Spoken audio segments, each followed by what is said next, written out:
Speaker, my questions to the Attorney-General. Attorney, on the 30th of November last year, Damien Bugg QC's independent review into the public trustee was published.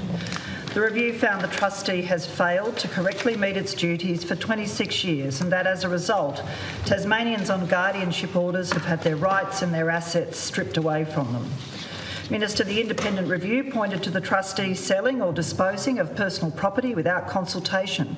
In short, at times fleecing Tasmanians when they're at their most vulnerable.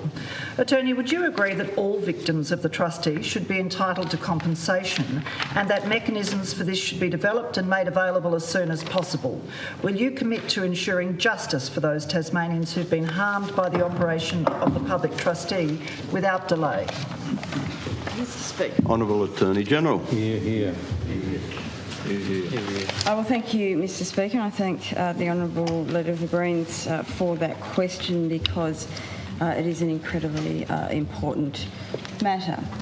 My Department of Justice is working closely with the Public Trustee and indeed the Department of Treasury, including meeting on a weekly basis, and I'm anticipating receiving detailed advice on the recommendations of the review and the proposed pathway. I'm getting to that. I can't answer it in one sentence. And the proposed pathway forward for consideration by the end of this week, I expect that. I'm aware that the Secretary of the Department is meeting with the Interim Public Trustee Board's spokesperson this week to finalise the advice and proposed response.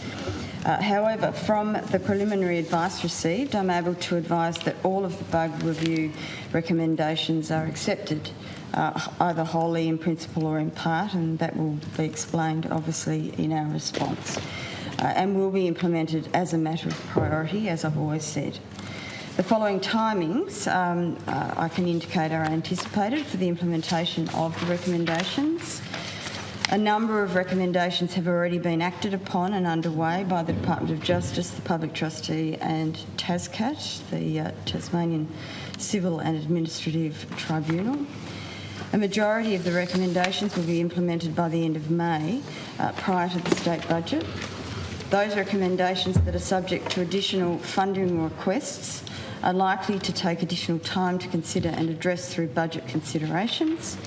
A number of recommendations requiring legislative reform may also be included, of course, in the work currently underway regarding the next tranche of the Guardianship and Administration Act reforms, with a draft bill anticipated to be out for consultation. And the recommendations relating to the operation, performance and culture of the Public Trustee have already been considered by that board, the CEO and management, with a number of these recommendations already underway and others scheduled to be completed between now and the end of the year. There are several significant recommendations that are supported in principle but do require further analysis and indeed consultation and possible additional funding. That's why, of course, Treasury is involved as well. The detailed advice I'm expecting by the end of this week will provide further information regarding this work.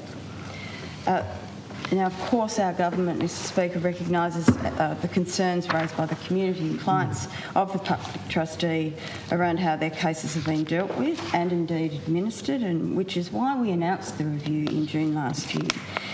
The independent reviewer Damien Bugg AMQC provided a very comprehensive report in December, which provides a number of significant recommendations relating to the future direction and operations of the Public Trustee.